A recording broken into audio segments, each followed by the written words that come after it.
Hi guys, we are in the final week of class and I'm so excited and proud for you that you have stuck with it and are almost done. Way to go.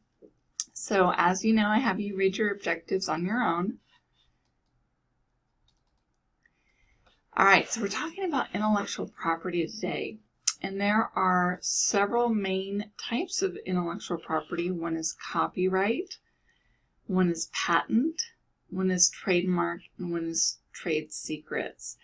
And it's a really great area of law to get into, especially if you're interested in immigration law as well. We have a lot of employers here in San Diego that are looking for somebody who can do both, such as Qualcomm. So we're going to talk about it in general, and if you want to get more specific about it, we do have an intellectual property course that we offer about every 2 years, and spring 2017 it's being offered, so then it won't be offered again probably until 2019 and then 2021. Alright, so we're going to talk about all these major groups of intellectual property law. Again, copyright, patent, trade secrets, and trademarks. So we're going to talk about copyright a little bit in general first. And it's really for somebody who's creating like music or a book. And the great thing that I love about it is that it's so much cheaper than getting a patent, which is typically for an idea that's useful, like a door lock or something like that. It's so much cheaper. I mean, patents, you're looking at spending $10,000 to $20,000 probably to get one, and copyright, you're probably only looking at a few $100. So it's much more affordable. All right, so the federal government controls copyrights. It was actually in the U.S. Constitution, and it's part of the United States Code. So it is under the jurisdiction of federal court, which is nice because then it's kind of a uniform law all across the nation, and you don't have to worry so much about each individual state's interpretation of the law. So, more specifically, so any type of writing, a poem, a book, a play, fan fiction, any type of writing. Music can be with or without words. In fact, you can have two separate copyrights, one for the song with the words and then one for like the Muzak version, if you will. All right, dramatic works, so a screenplay, a play on Broadway. Dance includes miming. You can actually copyright a mime routine. Specific types of ballet dances, even hip-hop dance. The whole gamut is what I mean. Anywhere from ballet to hip-hop to, doing the fox trot. Some of it can be, the choreography can be copyrighted. Now, more general, like just the waltz with nothing extra special in it, typically that doesn't get copyright. Sculptures can be copyrighted. Pictures can be copyrighted. So myself included, I sometimes forget that, and I like to use pictures from the internet, and I really need to personally be making sure that I am attributing that photo or making sure I have permission to in fact use that photo. Movies, obviously, any type of medium for the movie, the DVD, digital download, whatever. Live TV is actually copyrighted. Computer programs. Now this one's really interesting to me because this was not the case. And this is basically known as the Microsoft law. And Microsoft did not like the fact that they could not go ahead and copyright their items, their software. So they fought really hard with Congress, and they made sure that now they're part of the United States Code, and their software programs, as well as everyone else's, pretty much can be copyrighted, so that if somebody tries to knock it off or copy it, they can go ahead and prosecute that. So that's one of the reasons Microsoft has been so successful for so long. Fictional characters, if they're specific, they can be copyrighted, but if they're just like a general superhero, probably not. Sound recordings that don't constitute music, like the sound recording from a movie with all the words and the music, could be separately copyrighted. Books on tape could be copyrighted. Things like meditations with dripping water could be copyrighted. And architecture is also, if it's specific enough and special enough, can be copyrighted as well. If it's just a big boxy building, probably not. Okay, so who is protected by the copyright? I'm not saying I agree with this. I'm just saying it's the law in our country right now, and it is that somebody must be either a citizen of the United States or they must live here in order to get copyright protection in the United States. All right, so we already kind of talked about the copying of computer programs, or we talked about the Microsoft law, if you will. And Microsoft does very heavily prosecute people that go ahead and make a copy of their program for someone else without it being paid for.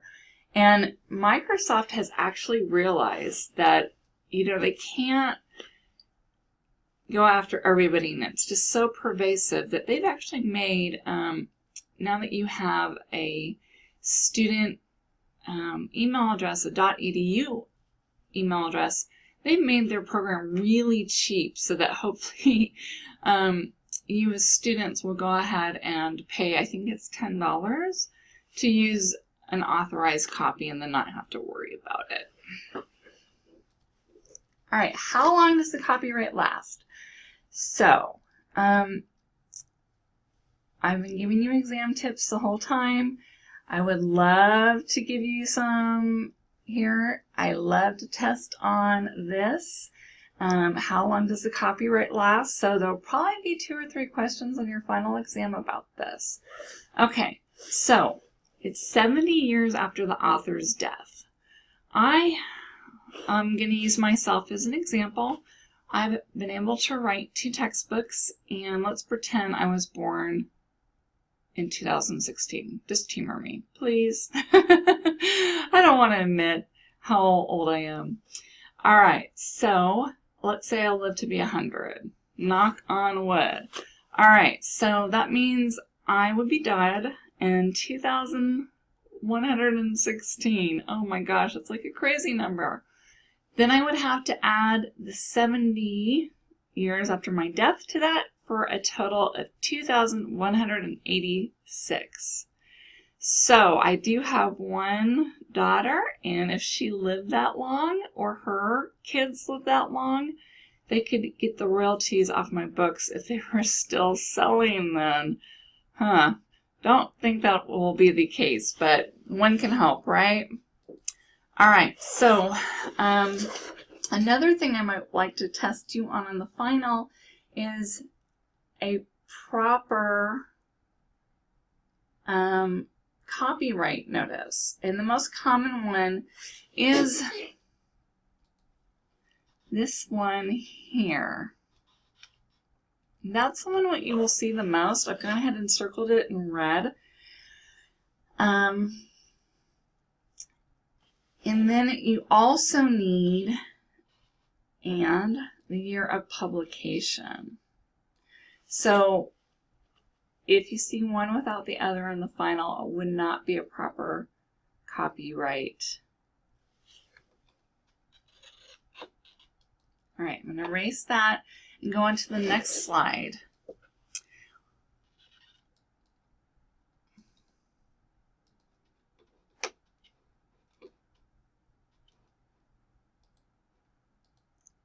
All right, works that are not copyrightable, general ideas. So we mentioned earlier the concept of just a superhero without making it really specific probably wouldn't be copyrightable. And you can't just have an idea for a book, you actually have to pretty much write the book. Common everyday sayings are also not copyrightable, like it's raining cats and dogs. All right, once it's been 70 years after the author dies, then something is in the public domain and it can be used by anyone. So that's good to know. If it's something older, you can go ahead and use it and not worry about it. But make sure the copyright has expired. All right, so why do you want copyright? Well, because if somebody knocks off your work, then you can go ahead and sue them. And this is so important in San Diego because we have the world's busiest border crossing right here. And unfortunately, we have one of the highest incidences of copyrighted goods being tried to be brought into the country. So one of the biggest knocked off copyrighted goods is obviously Disney. And Disney is so rabid about protecting their copyright, they actually sued people at Kobe's Swap Meet who were selling knockoff Mickey Mouse t-shirts. So just interesting tidbits there. Okay, that's as deep as we get to go into copyrights in this class. Remember, there is that more in-depth class, just a fascinating subject. So now we're into trademarks, and trademarks are like a symbol of a company. And perhaps the world's most recognized and expensive trademarks is Coca-Cola. Things like Coca-Cola colors are trademarked. Things like the shape of the old-fashioned bottle, the glass bottle, is trademarked. Almost everything regarding Coke is trademarked.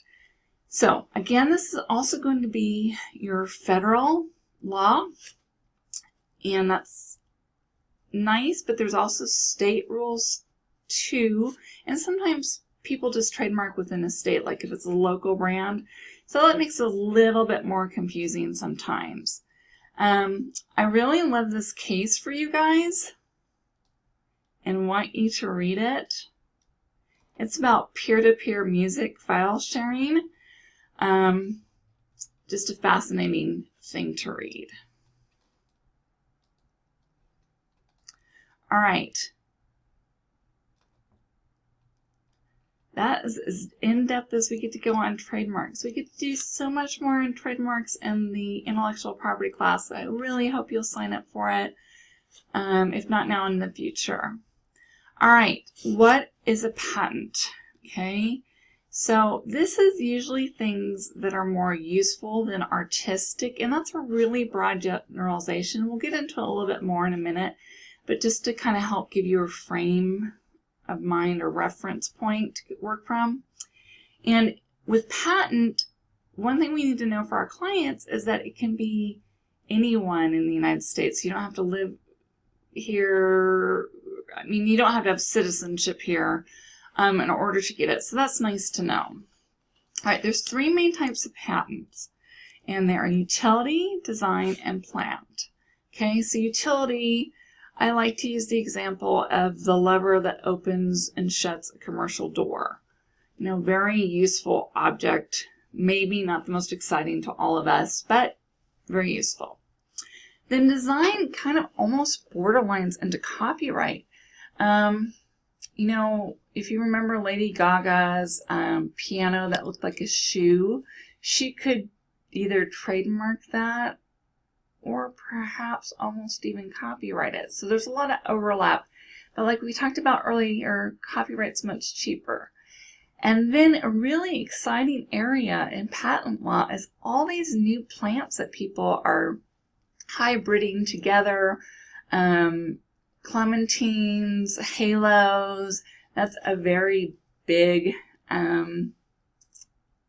market right now. You know, an easy to peel orange basically, and that's patented. All right, so in order to have a patent, it has to be a new idea.